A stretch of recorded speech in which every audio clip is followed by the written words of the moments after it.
Hey there everyone, welcome to another story. And this interesting tale comes from New Delhi. Tuck, tuck, tuck. Knock, knock, knock. A person hears 3 knocks on their door at midnight. It's strange. They're awoken from a deep slumber and they look at the clock. It's past midnight. Who on earth could it be who is knocking on their door at midnight? They wonder if it's just an animal that's running around, or maybe something that's just accidentally knocked against the door, and they try to go back to sleep. But again it comes. Cut, cut, cut. Knock, knock, knock. Surprised, one of the family members gets up out of bed and goes to the door. They open the door and are shocked and surprised to see an old woman standing at their door. This small, tiny old woman, wrinkly with white hair, looks innocent enough. She looks with pleading eyes and says, "Beta, pyaz roti de do, bhook lagi hai." "Child, could you give me some onion and roti? I'm really hungry. I need to eat."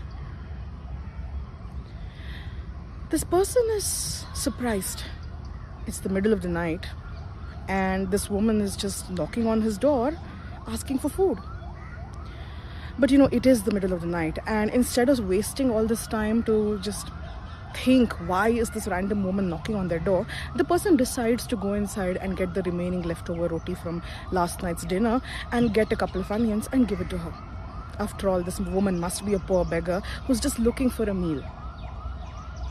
This one act of generosity turns out to be this person's greatest mistake, their biggest mistake. Because the moment this generous homeowner gives this roti pyaaz to this old woman, they also end up giving away their health, their prosperity, and their happiness. And what they get in return isn't the gratitude of a hungry soul who has been well fed, but a curse to die a horrible death. This is the story of the Roti Pyaaz Chudail, the Roti Onion Witch. In the 2000s in New Delhi, sometime around 2005, there were rumors going around Delhi that an old woman would keep knocking on doors at midnight asking for roti pyaaz. She used to claim she was hungry, but what she was hungry for wasn't roti pyaaz, but for the souls and the life and the lifespan of the people of the houses. This Chudail would visit homes begging for roti pyaaz to eat, and the person who used to give this roti pyaaz to her would end up handing over their remaining lifespan and good health to her. In return, they would take on the old age and any diseases and illnesses that the old woman, the Chudail, had, and within just a few days to a few weeks to a few months, they would end up dying of strange diseases, random accidents, illnesses, or just dropping down dead. Some people believe, and some versions of this tale tell us, that the person who used to give the roti pyaaz to the woman would sometimes not die, but the curse would be transferred to their child, either the eldest child or the youngest child, depending on the size of the onion that they used to give. The bigger the onion, the elder the child would be who would die. And if that person did not have any children, well, that curse would wait until the person got married, had children, or the curse would transfer to somebody else's child in the household. Suffice to say, acts of generosity late at night to these strange random people who came begging for food did not end in good karma or good results. So terrified were the people of Delhi of this Roti Pyaaz Chudail that they tried to figure out how they can prevent her from coming and knocking on their doors.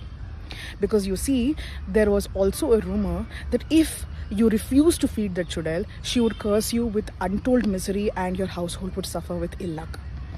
Or if you fed her once, she would latch on to you and your household and come to your doors every single night. And if you fed her a couple of times and then you refused, you would end up being cursed anyways, because you refused to showcase your generosity to her. So given all these challenges, people were just hysterical. They were worried. How do we stop this woman from coming and cursing our families? How do we stop her from killing us? And that's when a couple of really smart people decided to use an age-old solution that has always helped us Indians fight off diseases, heal wounds, and keep us healthy and strong. Haldi, turmeric. As you know, haldi is an ingredient that we use in India for lots of things. Not only is it a flavoring for food, but it is an excellent source of immunity. It helps keep off colds, it helps keep off infections. If people are ill, they're told to drink haldi doodh, the turmeric milk. And if you cut open yourself because of a wound, you end up putting haldi on your wound, and immediately within a few moments the blood flow is stemmed and your wound is healed. So if it could work on all these illnesses for so many thousands of years, people were convinced it could ward off the ill luck brought out by the Roti Pyaaz Chudail. So people started making bucket loads of turmeric paste and just pasting it on the walls of their homes. They would write important, sacred, protective symbols around their homes using the haldi paste. And soon it turned out, yes, the Chudail, whose basic modus operandi was to curse people with illness and injury and accidents, just couldn't stand the protective power of the haldi.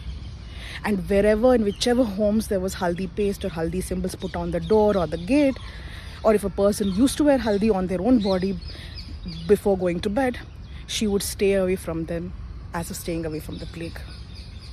And so in the early 2000s, when this Chudail was most active, people started using the haldi paste, and they protected themselves from the evil gaze of the Pyaaz Roti Chudail, and also protected themselves from any of the evil, the negative curses that she put upon them, and they ensured that they and their families were safe. Are you from Delhi? Have you heard of this story? Or do you know anyone who has encountered the Pyaaz Roti Chudail and lived to tell the tale? Let me know in the comments below. And also share if you have any other interesting urban legends and folk tales from your city, and the most interesting ones will be featured on my YouTube channel.